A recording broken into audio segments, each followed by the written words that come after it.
still experienced by a majority of black people in South Africa, and I would say that it's due to a failure of strong policies that the government needs to implement. From what happened in our history, we all need to sit down and say, what can we do to solve it, and not shove it under the carpet, because we come from a very painful history. He fell from the 9th floor. He hanged himself.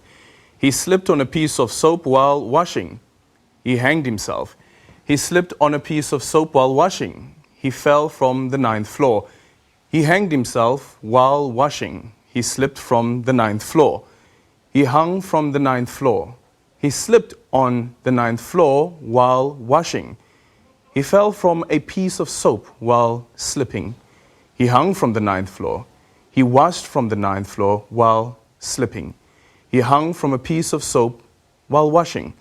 That's Chris van Wyk's poem, In Detention. It's a reflection of a myriad of reasons given to what led to which led to the death of apologies for that. That is the poem from Chris van Wyk, In Detention, which is a reflection of the myriad of reasons given to what led to the death of the Black Consciousness Movement leader Steve Biko. This weekend marked 43 years since that fateful day, coinciding with the Clicks Unilever controversy over black hair. Is an apology enough when dignity has been stripped off? Good evening, I'm Aldrin St-Pierre, and this is Unfiltered. Our guest this evening is Mpho Morelane, who is the Central Command Team member and the head of Labour Policy at the EFF. We also have Derek Hanekom. He's a member of the ANC's NEC, while we're also joined by Leben Mabasa, who is the Deputy President of the Black Consciousness Movement, as well as political analyst Lukhona Mnguni. Let's start off with Derek Hanekom. Derek, just reflecting on the death of Steve Biko, and now we have this coinciding with the controversy around Unilever. Just your take on that. Well, I mean, it's very sad and very unfortunate that this incident occurs, while we are commemorating the life of Steve Biko and what Steve Biko did for our country and what he meant and what he stood for. And then we have this, which is clearly, I don't need to repeat what so many people have said in condemnation of, these ads, this advertisement that was publicly on display in Click stores. It was an outrage, it sort of goes against everything that so many people have fought for and stood for over many, many years. So it's very unfortunate, but it says something. It says that, I saw one of your earlier questions that was sent to us, is South Africa, is non-racialism the reality in South Africa? Is there still racism in South Africa? And of course, the answer to all of these questions, and evidence comes forward all the time, is that there is still a great deal of racism in our country, and that we are a very long way from achieving the ideals of non-racialism in our country. But, whenever there is an incident, I think the important thing is how we respond to the incident, how we not only condemn and express our outrage, but how we use this opportunity to educate and to move forward towards a genuinely non-racial country, and how we make people much more aware of sensitivities around race. It's not only the need to react when incidents like this occur, and they occur repeatedly, but it's how we react to these incidents. Not so long ago, there was also an incident where a mayor in the Free State used a very derogatory term to a group of people, colored people, if you like. And racism still pervades. It's not as if we have reached the stage where people are really embracing each other. We're far from that. We have a long way to go. But I think the way we respond to incidents is critically important, so that we stand together in condemnation, but stand together in trying to work together towards that non-racial society. Okay. And Mpho, for you, that harsh reality of the anniversary of the death of Steve Biko coinciding with a campaign that was pushed by the EFF as well around the issues around anti-racism. But for me, what struck me, though, Paul, I have to say, was looking at the visuals of the meeting that took place between the EFF as well as representatives from Unilever, and the representatives there were black people. Sorry, is that question to me? It's Paul. Paul, can you ask? I really can't comment on the meeting that the EFF had with Unilever. That question is actually for the fact of the matter. Paul. Apologies there, okay. Derek. The question is from Paul, but it seems that Paul can't hear us. Paul, can you ask now? Eldrin, I can't seem to be capturing you properly. Okay, can you hear us now? Is the audio okay? Yes. Okay, so I was asking about... Yes, I can hear you, but I couldn't capture your question properly. Okay, I was asking about the meeting that took place between the EFF as well as these members or representatives of Unilever and Tresemme. What struck me was that these were black people. Yes. Yeah. Yes. I want to know from you as the EFF... Yes, thank you very much for having us. Sean Paul, you can go ahead.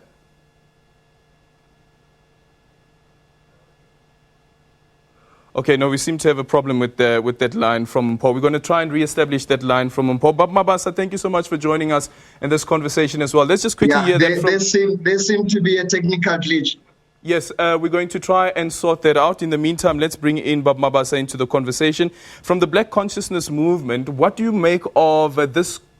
What seems to have coincided with the 43rd anniversary of the death of Steve Biko, and on the other end, the country is dealing with what is essentially a racist campaign coming from Unilever and on the platform by Clicks. Well, I suppose one could start by going to an article prepared by a journalist, I think it's British, Pilga, who wrote an article and say apartheid did not die. And I think I want to agree to some extent with what Comrade Derek Hanekom is saying, that there are two positions. The non-racial position is very important, but the weakness of the non-racial position is the fact that people tend to believe that if I'm not a racist, I have fulfilled the requirements of being non-racial. Whereas the position of being anti-racist, it turns you into an activist against all forms of racism. You are not satisfied by feeling non-racial as an individual. You go out and challenge any form of racism without being satisfied that you, your clique, or the few people around you, you feel very non-racial and free. The Black Consciousness Movement in the 70s started speaking very strongly about non-racialism, but in the 80s we realized that while that is important, I think we should adopt an anti-racist position. Like I think the EFF did well in going out and challenging this racism. That is correct, and that's what we need to do in fighting against racism. We should take an anti-racist stand that openly challenges all forms of racism, rather than be satisfied that where we stand in our group, in our circles, were non-racial. It was important that this thing happened, and the fact that it has been challenged. What Clicks, Unilever, and everybody did was just to bring to our mind how racism remains very deeply embedded in our societies, in our institutions, almost everywhere. We literally have to start a war against all forms of racism. Okay, those are very important points that you raised there, Baba Mabasa, and I hope to raise them with Mpo as well, because we have to take into consideration that when we speak about racism and anti-racism, it can't just stop at, as Baba Mabasa said, that I'm not a racist. You need to go a step further and ask the question that, are you anti-racism? Because then when you're anti-racism, it means that you take on the role of being an activist. And this does not only apply to white South Africans, but it also applies to black South Africans. And a question that we need to ask ourselves, that as black South Africans, are we complacent? Let's have that conversation just after this break.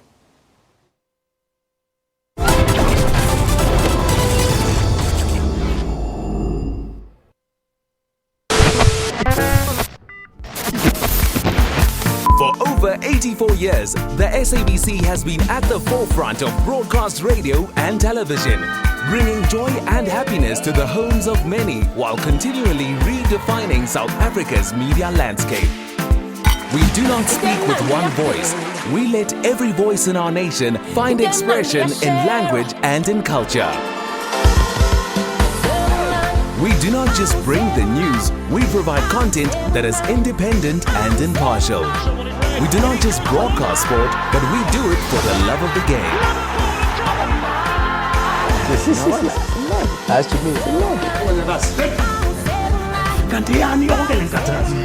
We do not just entertain, we deliver local content, representing Mzansi for sure. We empower you with educational content that reminds you where you belong. With 19 radio stations and 5 TV channels, SABC 1, 2, 3, Education and SABC News Channel, we ensure that everyone in our nation is informed, educated and entertained. All the while knowing that at 84, there's still much more yet to come. Hashtag 84 years of SABC.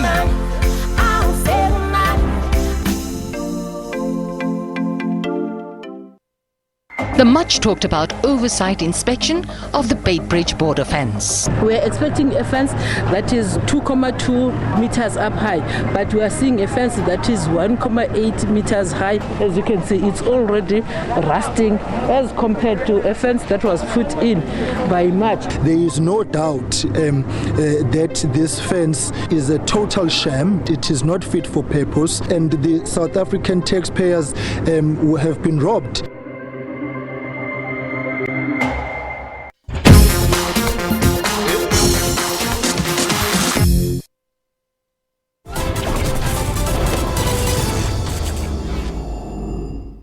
It has to be taught from schools in the foundation phase of UTI. So, because I don't think Umuntu is born racist, it's taught. Okay, and that's what Nelson Mandela has told us as well. Let's try and go back to Mpo. Mpo, the question that I had earlier on, and I'm going to be more direct this time around, do you feel that looking at that meeting that the EFF had with the representatives of Unilever as well as Tresemme, that that delegation was a black delegation? Should we not start having a conversation in this country of whether black people are complicit when it comes to acts of racism? Yes. Aldrin, and thank you very much for having us. And remember that we're in South Africa, and we know how is the domination of the white race to that of black people. Unilever and Tresemme, they are companies dominated mainly by white supremacy. And we know very well that it often happens that black people are expected to go and clean the mess of white people. I mean, what we're seeing in this country is a situation whereby African people are not being respected. And maybe first and foremost, we must also acknowledge that there's nothing in South Africa that is called a non-racial society. What we see, in fact, is a view of one race, which is white people, imposing their state of being to black people. And this race is as a result of the economic domination. And as black people, as Africans, we don't have the space to think. We don't have the space to be ourselves. We don't have the space to even express ourselves in the language in which we understand better. I mean, currently here, Aldrin, it's a conversation of African people wanting to address the issues of the black people, but also we see ourselves using the language of the colonizers. I mean, here you can see Derek Hanakom, who's been a member of the ANC for quite some time, attempting to express themselves in a language that the African people can understand. Therefore, the concept of non-racialism is a fallacy, is a scam. We cannot have a racialized economic system. We cannot have the system that seeks to pacify the anger of black people, because whenever we want to respond to how the system is oppressing us, to some extent we are being vilified by the society. I mean, you've seen the response of the EFF on the cliques matter. There are people who are critiquing the EFF to say that why are they responding in that particular fashion. Racism is so dangerous, Aldrin, that even those who are defending racism are those, in fact, who are exploited by the very race that we see in our system. And as the EFF, as a society that seeks to want to change the system, we can't have a fighting fatigue where we see that African people are perpetually disrespected by another race. But Mabasa, to that particular point, and Mpho is right, that when you look at the protest action that was taken by the EFF outside the stores of cliques, some of the people who are against the protest action are actually black South Africans, which brings me back to this point, Mabasa, about black people being complicit when it comes to acts of racism. The first thing is that we have to understand that racism is not simply a dislike of a person or persons. That racism at all time has economic implications. Racism exists for one group that identifies themselves, say, as a white race, and the purpose of bringing racism to bear on black people is to give them an open chance of exploiting them, or of seeing them as lesser people, of seeing them as available labor, of seeing them as completely different, and therefore their exploitation is justified. Even that advert has those elements. And unfortunately, or most of the time, racism uses whoever, sometimes we say racism wears a black face in order to achieve its goals. Because once you have bought into that mentality, you as a black person will also look at another black person, maybe whose hair has not been made up like those who bleach and do other things with their hair, as inferior, as not good enough, as not educated enough. So racism, time and again, is used to achieve certain economic goals. That's why your comment was very important, that we need to fight racism. In fighting racism, we are fighting an economic war. We are fighting against those who want to belittle, who want to justify the exploitation of black people. And let's get Lukon Mnguni to join us in this conversation. Good evening, Lukon, and welcome to Unfiltered. Listening into what Bob Mabasa has just said now, and that is speaking to, some may argue, even the complicity of black people when it comes to acts of racism. But there is a structural issue that we need to deal with as well, and that structural issue says that you may find that that black person is in that position defending white supremacy on the basis that white supremacy actually puts bread on the table. Aldrin, good evening. I think I want to, from where I am seated, to just say that I do not believe that black people can be in any manner complicit to racism. What we can argue about is whether black people agree or have a consensus on a protest against racism or how best to fight back on racism. I do not think that silence or disagreeing on a protest repertoire necessarily makes you complicit. You've actually gone there to say there might be structural arrangements that inhibit some people to be vocal against racism because the structure is by its nature generally racialized, and you know that you are going to be victimized if you speak out because of where you work and so on. That on its own is exactly the problem with racism. It disempowers you to fight for your own dignity. That's what racism does. And then it attempts to co-opt you through coercion. Yeah. So you are coerced into the system. You are coerced to support the system. You are coerced to praise the system for the little crumbs that it gives you, for that bonus that you receive because the company has made so much profit. And so you are incentivized to be an ally of the system, not because you actively wish it to be so, but because the structural arrangements of our society are still so intact in terms of their perpetuation for racism. But doesn't allyship also mean that you are complicit?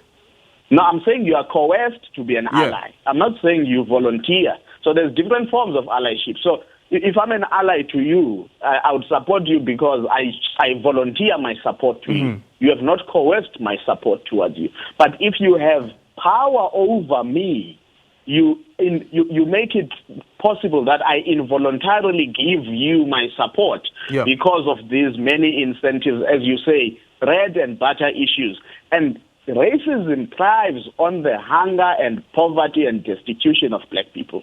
That's what we need to seriously deal with. And the big question is, how best do we fight racism? Is it for people who are already marginalized and trying to eke out a living in a very difficult economic climate in South Africa?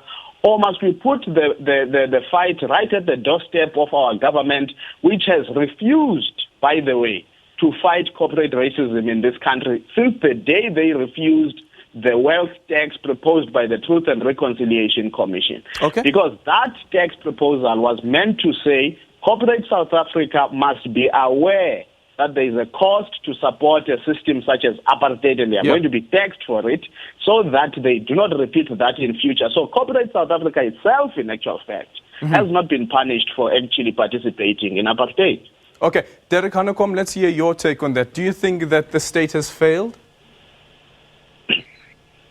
Just before I get to the state, I mean, the state is a big machinery, and has our country succeeded in achieving its goals and its objectives? And the answer I've already said is no. I just want to agree with Comrade Bob Mombasa and some of what... Libon. Sorry? Libon Mombasa. I didn't get your first name, sorry? Libon. Libon, sorry, Libon Mombasa. That it's obviously as expressed by Steve Biko himself, because we're having this discussion in the context of celebrating, as I said, and commemorating the life of Steve Biko. Steve Biko himself, as you said, had a vision of a non-racial society, but recognized, and correctly so, and as you, Comrade Mabasa, say, we uppermost in our efforts even to achieve a non-racial society has to be a very active fight against racism. There has to be anti-racism, has to be dominant, because we're living in a society where racism, I'm afraid to say, is alive and well, and we're all aware of it. Interestingly, it was Steve Biko who made this really, I think, important observation. He said the most important, most potent weapon of the oppressed is the mind of the oppressor, is the mind of the oppressed. And he went on to say whites must be made to realize that they are only humans, not superior. Same with blacks. They must be made to realize that they are also human, not inferior. So a lot of it is about changing of mindset. I just want to disagree with the notion, though, that racism is only an instrument of oppression. In South Africa, it certainly was. South Africa, we certainly had a racially defined minority who then categorized the rest of our population into different groups, coloreds, Indians, Africans, etc. But the truth of the matter is racism can occur between groups, not necessarily as a result of a kind of a power struggle between groups. And so it's quite a complex matter. We haven't even spoken about ethnicity, that even within the group of people broadly defined as African, and by the way, all of these terms at this stage, as people are seeking identity, are terms that people are grappling with. So there isn't actually necessarily a common understanding of what is meant by black and what is meant by African. These are terms that people are grappling with. There is a notion of self-identity. Are you not conflating tribalism to racism? No, I said there is a reality of I'm not using the word tribalism. Yeah. There is also a reality, an unfortunate reality in our society of ethnicity, where people might regard, or some people would regard themselves as superior to another group, even within the broader African population. It exists. It was a black mayor or an African mayor who called a group of colored. Are you saying that racism can exist within a group of black people? No. Indeed, of course I'm saying that. I mean, there's clear evidence of it. I pointed to the case of the mayor who referred to other black people who were, as it happens to be. Okay, I hear in the background colored people. I hear in the background that my panelists are disagreeing with you, but you just quickly need to say goodbye to our SABC 3 viewers. So it's goodbye to our SABC 3 viewers, but the conversation will continue on 404. Derek Hanekom will get an opportunity to expand a bit on what his argument is, and then we'll get the panelists to respond to that. You don't want to miss that conversation just after this on the SABC News channel.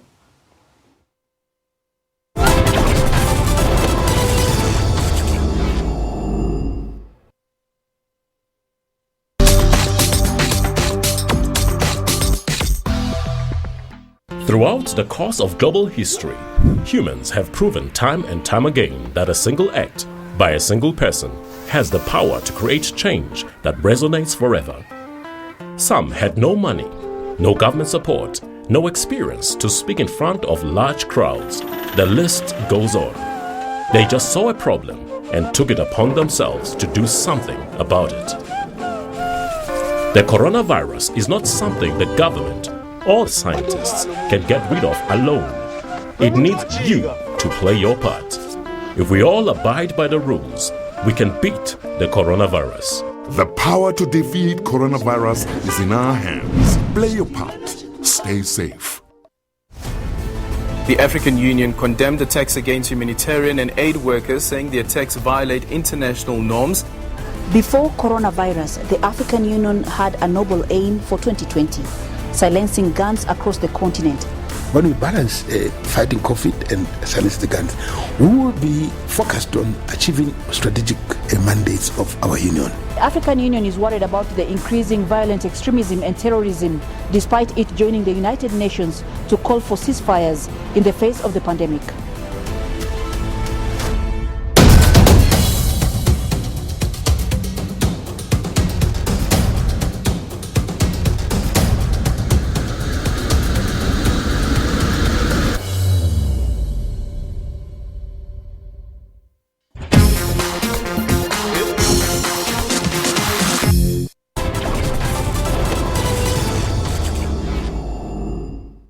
Racism is a personalized thing. It's what your belief systems are.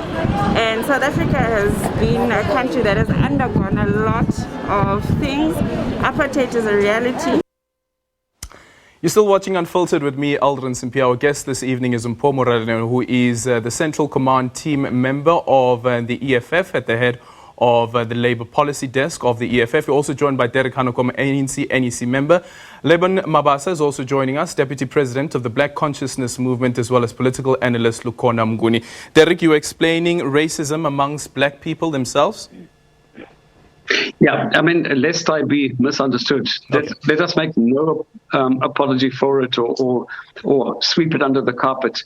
The system of racism and racial oppression that we had in South Africa was under a system of white minority rule, where they deemed to be everybody who was not did not have the same color of skin. Everybody who, in their terminology, was not non-white or non-European or whatever labels were given to people, were classified as colored, Indian, African, Asian, and it was racial rule, and it was racial oppression in its worst possible form. There's no question about that. Mm-hmm. But the reality is, in our society, in the complex society in which we live, is truly one where, unfortunately, there are manifestations of racism in various areas and amongst various people. And I think it would be a pity if we were to simply deny that exists, because that is something that has to be combated as well. I spent a lot of time, for example, working in Mitchell's Plain. And unfortunately there, I mean, you have a group of people there who were defined under the apartheid system as colored. Mm-hmm. Now, amongst the colored people, so-called colored people, as some would choose to say, there are people who distinctly call themselves and want to be called colored, and others who want to be called brown, and others who associate with being called black.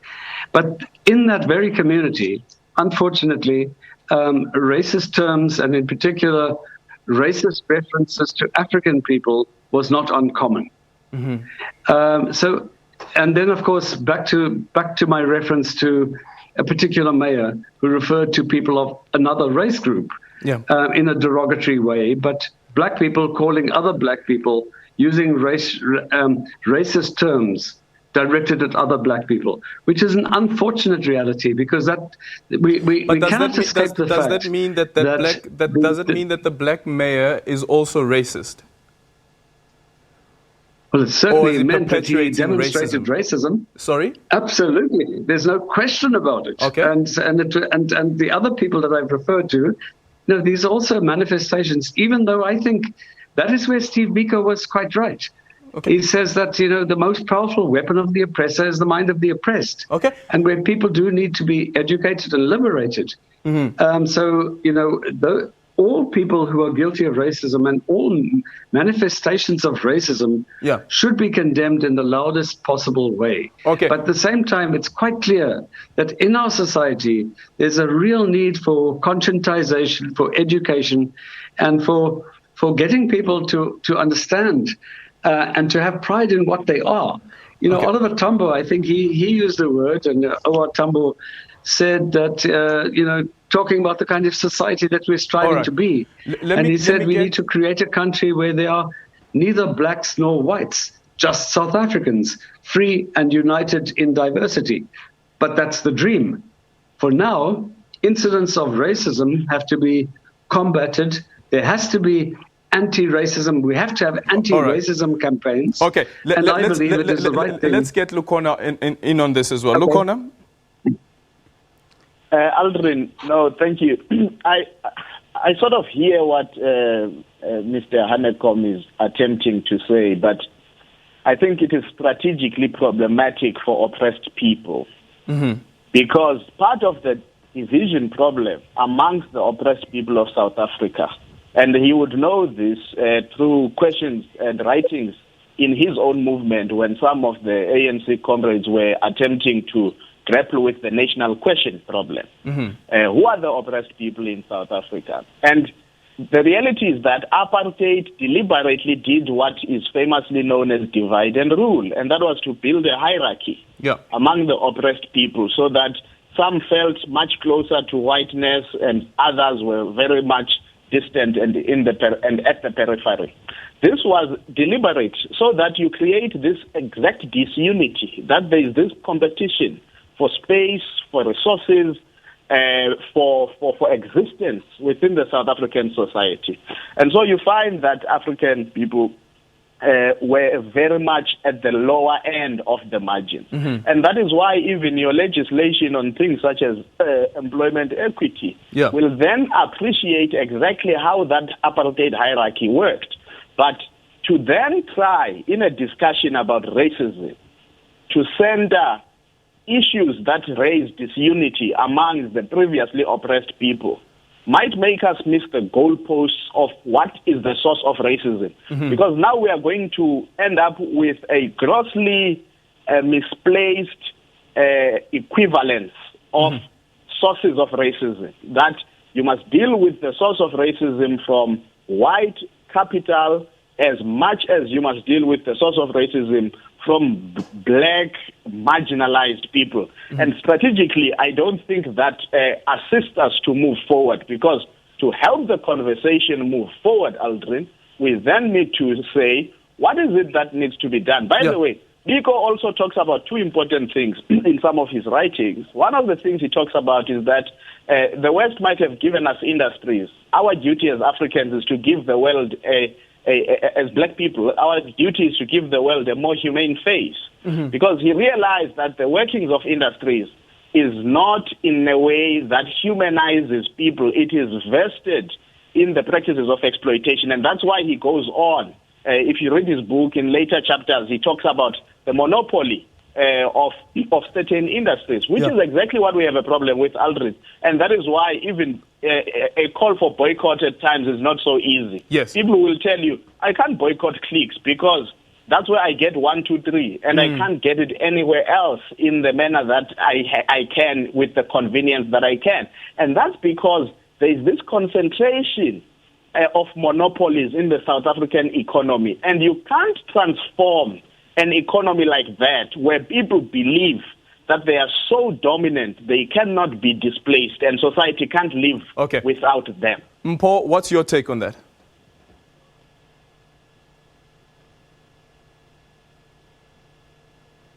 Mpho, are you still there?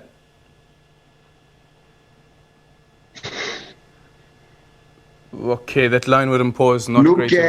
It has always been the tendency of white people to divide Africans.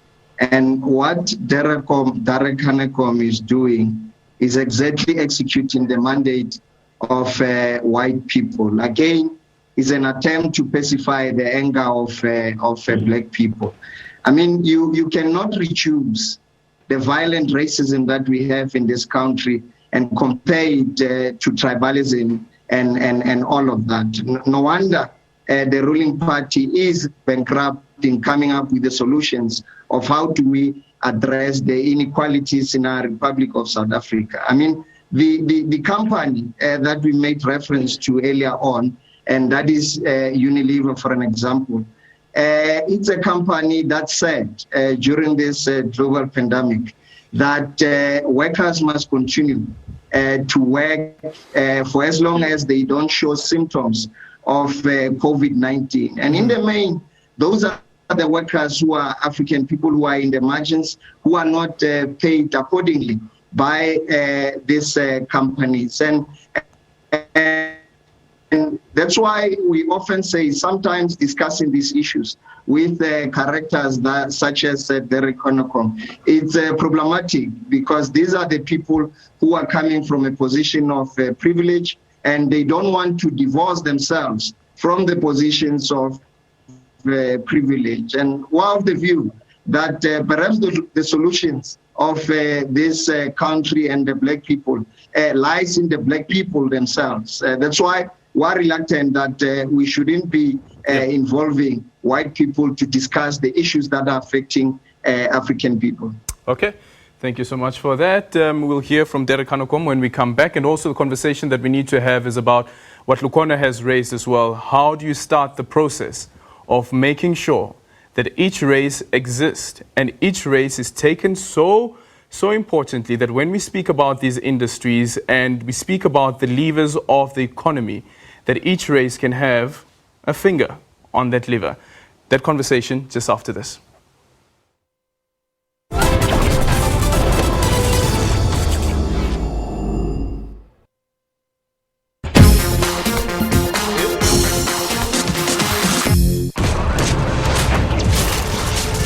Trenches of business, don't lose sight of the bigger picture. With Nedbank's expertise in cross-border transactions, we'll facilitate growth while optimizing your cash flow. To guide your growth, search Nedbank Bigger Picture Business Banking. We live in a new high-tech environment. Because of technology, some of the world's wealthiest people are tech entrepreneurs. Tech is how we play and how we work. For your tech conversation, Join me, Phumelele Zondi, on Network every Sunday at 8:30 p.m. The much talked about oversight inspection of the Beitbridge border fence. We are expecting a fence that is 2.2 meters up high, but we are seeing a fence that is 1.8 meters high. As you can see, it's already rusting as compared to a fence that was put in by March. There is no doubt that this fence is a total sham. It is not fit for purpose, and the South African taxpayers have been robbed.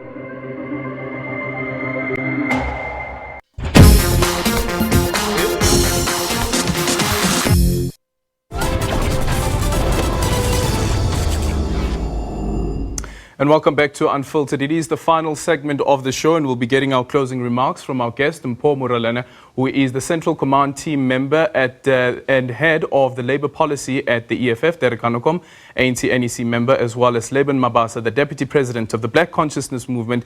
We're also joined by Lukhona Mnguni. Lukhona, let's start off with you.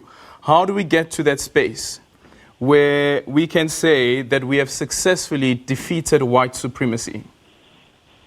I think, Aldrin, and you'll forgive me for this, I'm going to close it this way from my side. Mm-hmm. Institutions need to be helped develop their consciousness. And I'm going to take a dig at your institution now.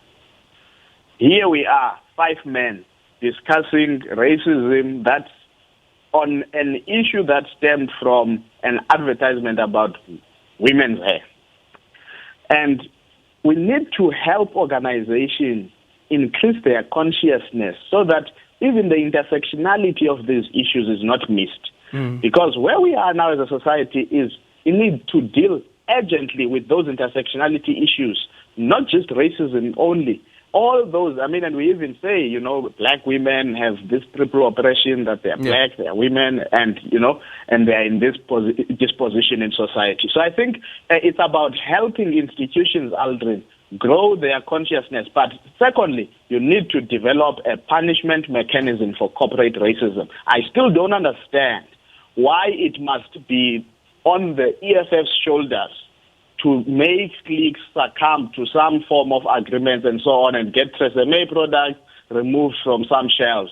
But in our legislative framework today, nobody can go and demand that cliques be fined because there is no legislative framework to fight corporate racism. And corporate racism in all its manifestations, also in how people are treated at work, but also how how corporate companies articulate themselves in the wider society. Okay, thank you so much for that. And Mpho, let's hear from you. Aldrin, only a revolution by the black people can come with the solutions of this country. We cannot be relying on other international countries.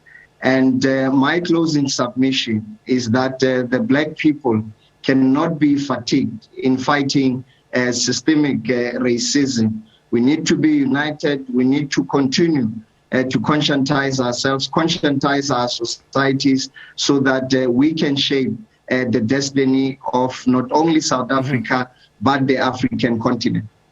Do you feel at all, though, Mpho, that the EFF is now shouldering that responsibility, as Lukhona has pointed out as well? Earlier on, just before we started the show, we got a tweet from one of our listeners and as well as one of our viewers saying that there's a certain school where the child has been speaking out against racism and the lawyer has dropped them and tomorrow will be the hearing. And the immediate response from most of those people were, speak to the EFF.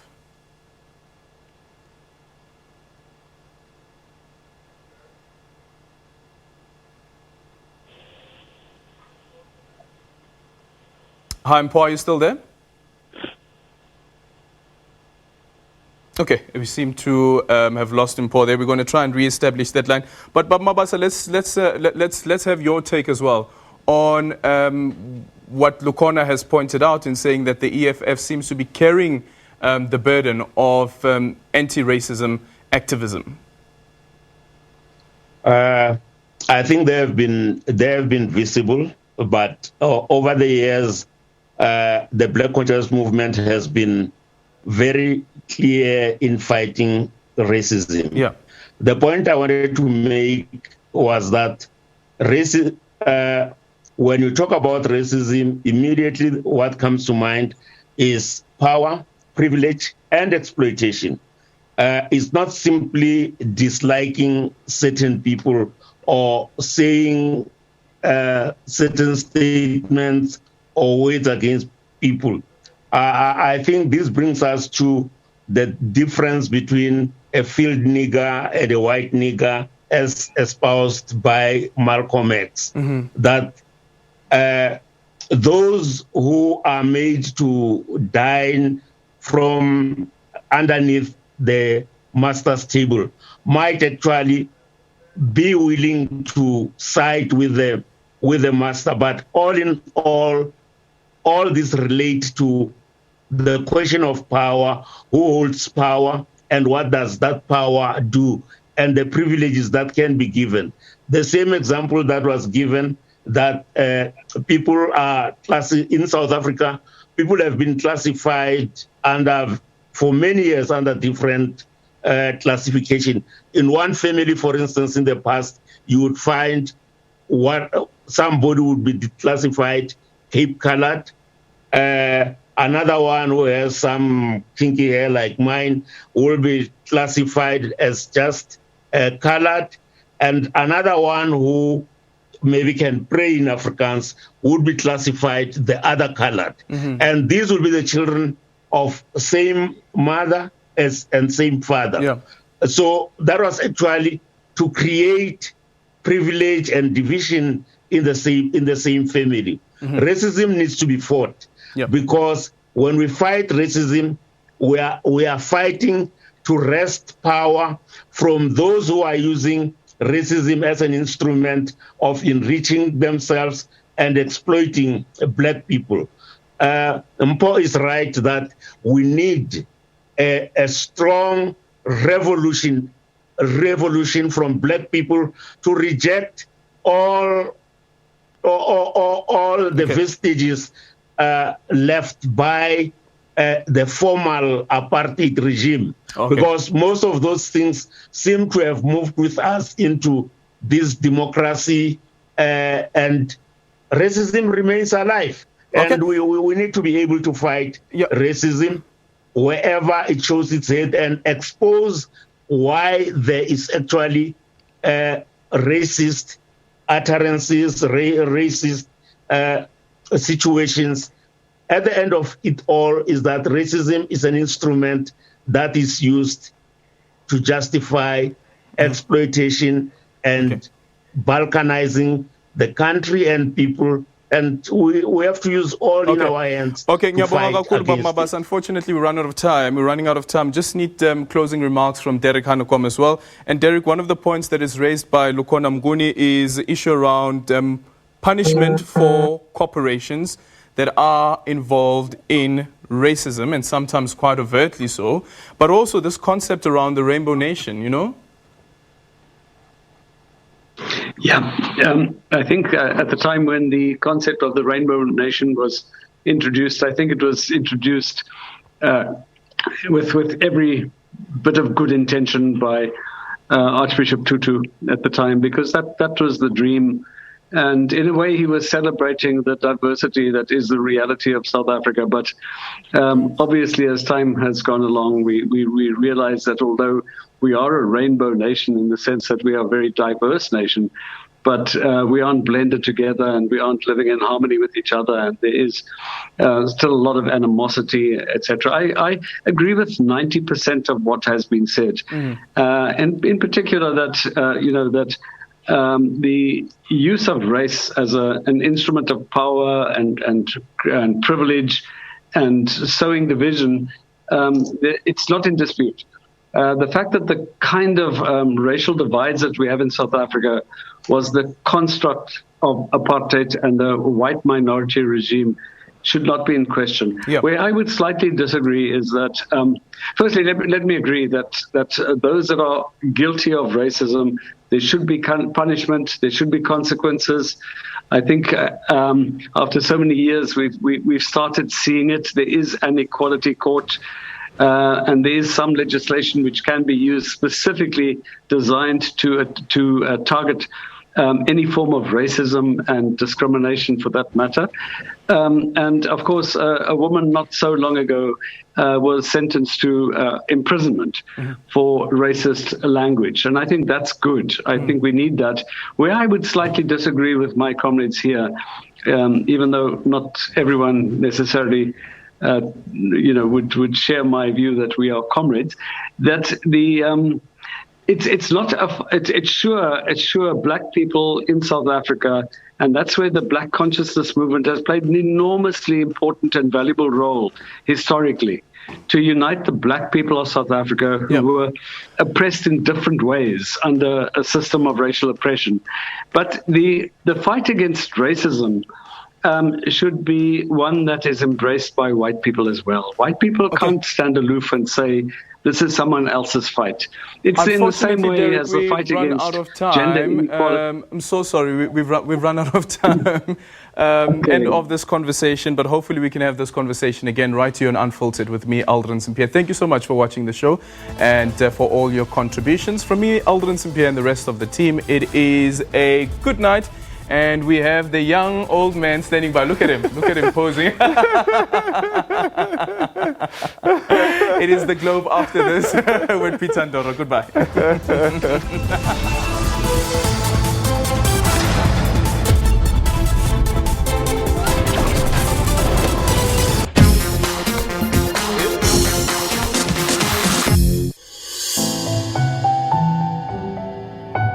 First, I want to salute the workers, the frontline workers, who are from time to time facing serious challenges. Our sincere condolences to those workers in private and public who lost their lives in the line of duty. COVID-19 came, and all of a sudden in our country we realized who are the heroes and heroines of our country. To the government, they must do what is right. They must provide and protect and defend the frontline workers.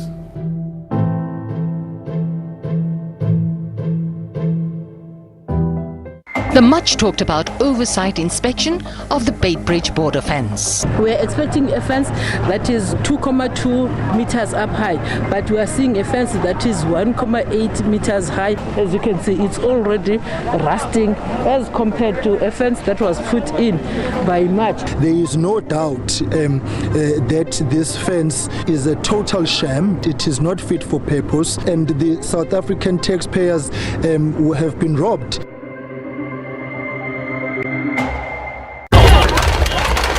How can you shoot an innocent child that doesn't know nothing? A child that got cerebral palsy, you still shoot him dead with a pump action?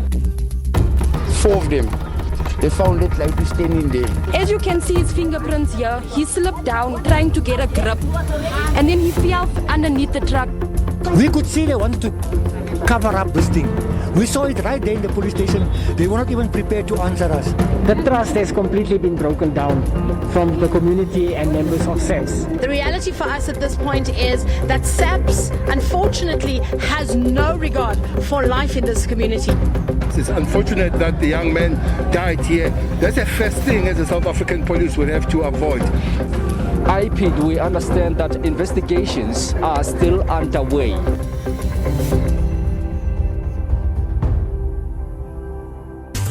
We live in a new high-tech environment. Because of technology, some of the world's wealthier people are tech entrepreneurs. Tech is how we play and how we work. For your tech conversation, join me, Phumelele Zondi, on Network every Sunday at 8:30 p.m.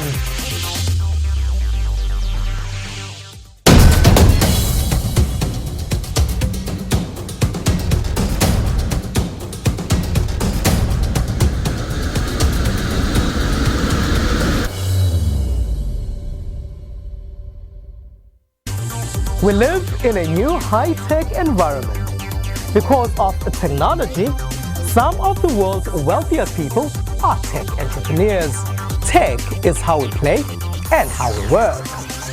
For your tech conversation, join me, Phumelele Zondi, on Network every Sunday at 8:30 p.m.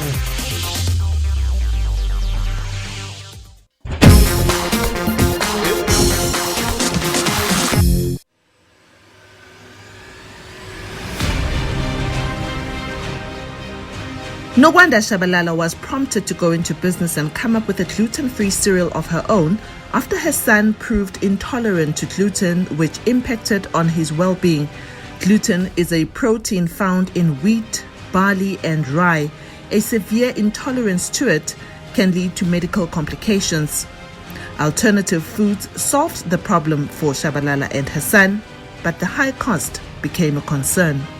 So we then started going on a journey to understand where do we find food that would be still nutritious but doesn't contain these things so that he will start thriving. So luckily there were. 2012 is not too far from now, and so there were options. However, all imported and very expensive. Shabalala left her corporate job and started her journey with the aim of producing it locally and making it affordable. And so within quite a short while, we had products, 3 products. This could be done. Now next, who's going to produce them? So that's the other thing around getting into an industry that is big, that's also capital extensive. So it's not a services business where it depends on you. So you could go in with just your network and deliver. Whereas here, there's goods that need to be manufactured, that need to be moved. There's money in all of this. And so we started looking for a contract manufacturer that would produce for us under contract, but under our specifications. It was a journey. Although it was not all smooth sailing, such as challenges of getting the product onto retail shelves, but persistence eventually paid off with her product now available in stores. Shabalala says the environment is now ripe for women to go into business. You're a woman in South Africa at the moment. There are honest corporations that do want, as part of their agenda, to further women in business. And so it is a good space. It's just for you to get in there. But do not be fooled that just because you're a woman, they will, if you want to be listing products or you want them to produce for you, that they will. No, it just opens the door because they have an interest in supporting women. Now, once you get in there, you just have to not let the opportunity slip away. You've got to be prepared. You've got to have done your homework and knock it, because now you're in there. With the economy largely open under lockdown level 2, businesses like True Earth are working to make up for lost time. In parallel to getting back to basics, we are raising capital. We need to be able to, when things start picking up, be able to not say, well, I don't know if I can fulfill that order. No, we must fulfill that order. We must be on every shelf. And we're approaching more retailers. Shabalala says she now is working on extending her range, looking beyond a breakfast meal with a healthy snack that she hopes will be enjoyed by all.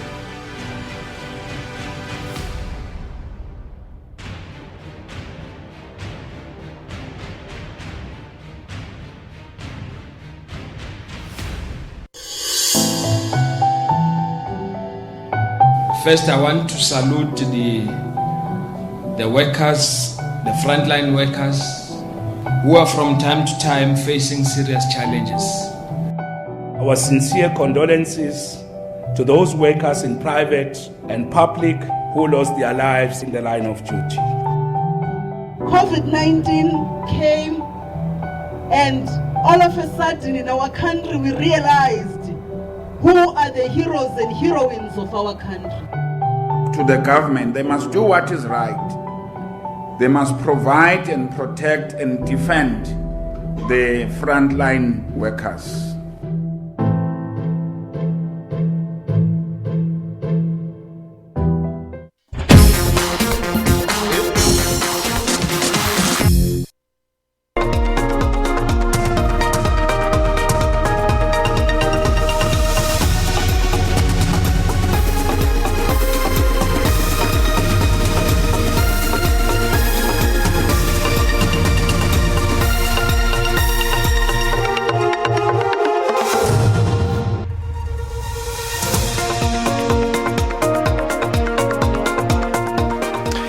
Hello and welcome. You're watching the SABC News Channel, independent and impartial. I'm Peter Ndoro, and you're watching the Monday night